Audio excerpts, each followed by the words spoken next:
Dear students, कैसे हैं। आज जो हमारा टॉपिक है वो स्टेंजा राइटिंग के हवाले से है।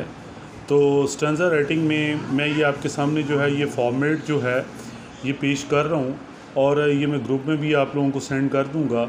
ये स्टेंजा फॉर्मेट जो है, अगर आप इसको फॉलो करते हैं, इन लाइंस को याद कर लेते हैं, तो आपको स्टेंजा राइटिंग में काफ़ी हद तक जो है वो हेल्प हो जाएगी। देखें जी, ये मैं आपको स्टेंजास जो हैं तकरीबन सेंड करूँगा जो है वो इस तरीके के साथ कि कोई भी आपको स्टेंजा आ जाता है तो आप लिख सकते हैं। हाँ जी, सबसे पहले जो है वो रेफरेंस आएगा। ठीक है, रेफरेंस में आप क्या लिखेंगे? द गिवन लाइंस, ये जो लाइन दी गई हैं, हैव बीन टेकन, इनको लिया गया है from the great masterpiece poem और प्ले। अगर आप पोएम में से करना चाह रहे हैं तो फिर पोएम लिखेंगे, अगर आप प्ले में से करना चाह रहे हैं तो फिर प्ले लिखेंगे। ठीक है जी, इसमें से आप वर्ड जो है ये ज़रा ध्यान से कीजिएगा। आगे जो है ये चीज़ें इन्वर्टेड कॉमर्स में आपने लाजमी लिखना है। ये जो है ये जो स्लैश बीच में आ रही है, आप देख रहे हैं, इसका मतलब या होता है। उसके बाद ये written by renowned literary figure, इसको अजीम अदबी शख्सियत ने लिखा है। कॉमा लगाने के बाद आपने यहाँ पे पोइट और ऑथर का नाम लिखना है, ड्रामाटिस्ट का नाम लिखना है। बेटा एक बात याद रखिएगा, रेफरेंस टू द कॉन्टेक्स्ट के अंदर जो है, अगर जो है पोइम का नाम या प्ले का नाम गलत हो जाए तो का जो अगला सारा स्टेंजा जो है वो रॉन्ग हो जाता है। इसको आपने बड़े ध्यान से जो है अटेम्प्ट करना है। नेक्स्ट पॉइंट है कॉन्टेक्स्ट।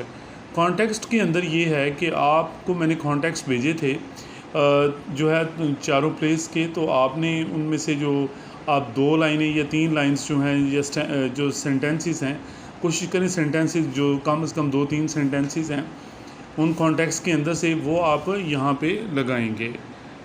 उसके बाद है जी एक्सप्लेनेशन। जो है कोई भी स्टेंजा आ जाए तो आपने सबसे पहले ये जो एक्सप्लेनेशन है इसको लिखना है। ये देखें, these are excellent lines of the poem, ये नज़म की शानदार लाइन्स हैं। अब अगर प्ले में से आया हुआ है तो यहाँ पे आप लिखेंगे प्ले वर्ड लिखेंगे। द गिवन लाइन्स, ये जो लाइन्स हैं इनहैंस, बढ़ा देती हैं द सिग्निफिकेंस, अहमियत of the title of the poem और प्ले। जो टाइटल की अहमियत है या प्ले की अहमियत है उसको क्या करती हैं, ये इंक्रीज़ कर देती हैं। When the reader reads the lines, जब रीडर इन लाइन्स को पढ़ता है, ही फील्स, वो महसूस करता है, दैट के द ऑथर इज़ ट्रांसलेटिंग, के जो ऑथर है वो तर्जुमानी कर रहा है, ट्रू फीलिंग्स, असली एहसासात की, एंड इमोशंस और जज्बात की, ऑफ द रीडर्स के।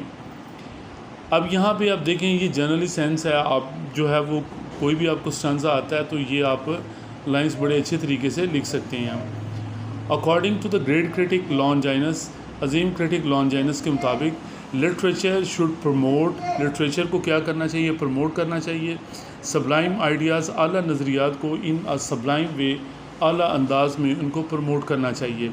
डियर स्टूडेंट, कोशिश करें कि ये जो लाइन मैंने अभी आपके सामने बोली है क्रिटिक के हवाले से, according to the great critic, अजीम क्रिटिक जो है लॉन्जाइनस के मुताबिक, लिटरेचर शुड प्रमोट, लिटरेचर को प्रमोट करना चाहिए, बढ़ाना चाहिए, सबलाइम आइडियाज़, आला नज़रियात, इन इस सबलाइम वे, आला अंदाज में। इनको आप ना मार्कर के साथ लिखें, इसको आप जो है प्रोमिनेंट कर दें। द पोइट, शायर जो है, द राइटर, जो राइटर है, समझ आ गई होगी आपको बात को। अगर पोइट्री में से है तो पोइट लिखें, अगर ड्रामा में से है, वन एक्ट प्ले में से है तो फिर आप जो है वो राइटर लिखें या ड्रामाटिस्ट लिखें। हैज़ ट्राइड, उसने कोशिश की है, to convey the idea of, ख्याल पहुंचाने की। अच्छा, अब ये देखें, यहाँ पे आपने 2 वर्ड्स में बात करनी है। मसलन आपने जो द बियर में से अगर लेट्स आपको आता है, आपको लाइंस आती हैं, तो यहाँ पे आप लिखेंगे false behaviour of Pavva and Smirnov. Hypocrisy भी वर्ड लिख सकते हैं, कोशिश करें 1-2 वर्ड में बात ख़त्म करें, हिपोक्रेसी कर लें। इसी तरह द मैटर ऑफ हस्बैंड्स जो है, उसमें आप जो है ये लगा सकते हैं द आइडिया ऑफ अनफेथफुलनेस। सही है जी। अब ये देखें, ये आप इस तरीके से चलेंगे। अब द मेमोरी ऑफ 2 मंडेज़, ठीक है, the idea of chance and struggle, ये यूज़ किया जा सकता है। इसी तरह पोइम के हवाले से the world is too much with us में है, यहाँ पे आप द आइडिया ऑफ नेचर जो है यहाँ पे आप लिखेंगे इन a nice and glorious way.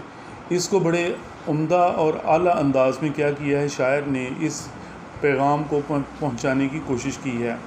The author can explain, मुसन्निफ़ जो है वो वजाहत कर सकता है सच फिनोमिनन, इस बात को, इन अ ग्रेट वे, अच्छे अंदाज में। अच्छा, अब डियर स्टूडेंट्स यहाँ पे आपने 50 to 60 वर्ड्स जो है एट लीस्ट जो है वो आपने जो क्वेश्चन याद किया हुआ है उससे रिलेटेड जो है यहाँ पे आप लिख सकते हैं। एक बात आपने याद रखनी है, आपने आई के हवाले से, यू के हवाले से यहाँ पे एक्सप्लेन नहीं करना, क्योंकि जो आपका थर्ड ईयर का सिलेबस है इसमें तमाम पोइम्स जो हैं वो सीरियस हैं और इनके अंदर जो है जो अहम बात जो है डिस्कस हो रही है कि जो आपने चीज़ों को पोर्ट्रे करना है वो कॉमिक वे के में बिल्कुल नहीं है। तो आपने तमाम स्टूडेंट्स जो हैं वो ये जहन में रखें, आई का इस्तेमाल, माई का इस्तेमाल, मी का इस्तेमाल, माई सेल्फ का इस्तेमाल, यू का इस्तेमाल, योर का इस्तेमाल, फिर यू का इस्तेमाल, योर सेल्फ का इस्तेमाल ये नहीं करेंगे। बाकी आप ही शी इट के हवाले से इन चीज़ों को आप जो है वो इनसे सेंटेंसेस बना सकते हैं। More thing is that dear students, आप इसको प्रेजेंट में जो है वो करने की कोशिश करें।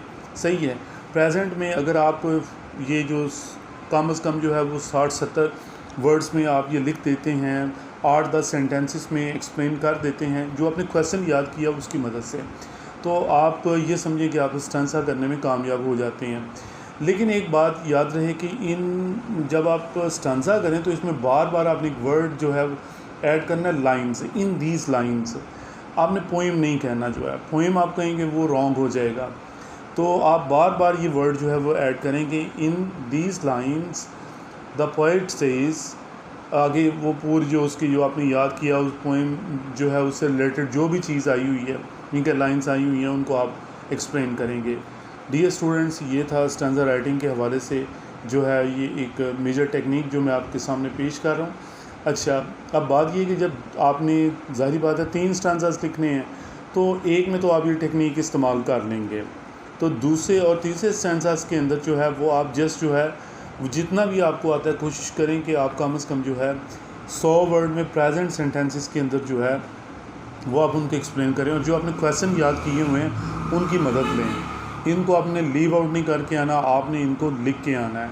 और जो है एक बात जो है थोड़ी सी मैंने आपको कॉन्टेक्स्ट के हवाले से थोड़ा सा ज़्यादा मतलब जो एक्सप्लेन नहीं किया, यहाँ पे आप 3 to 4 लिखा हुआ है, write down theme of the poem और play in 3 to 4 short simple sentences. ठीक है, लेकिन वही बात 2 या 3 सेंटेंसेस के अंदर जो है कॉन्टेक्स्ट के अंदर जो है बात क्लियर कर दें। देखिए डियर स्टूडेंट, ये था आपका स्टेंजा राइटिंग के हवाले से जो है मटेरियल, और आपको मैंने आइडिया दिया है। और कुछ पूछना चाहते हैं, मोस्ट वेलकम। अल्लाह ताला आपको कामयाबियों से हमकिनार करे। दुआ में याद रखिएगा, वालिदैन की दुआएं लें और दोस्तों को ज़्यादा से ज़्यादा इसका फ़ायदा पहुँचाएँ। मेरे चैनल के साथ अटैच रहें। ठीक है, अल्लाह ताला हम सब का हामी नासिर हो। अस्सलामु अलैकुम।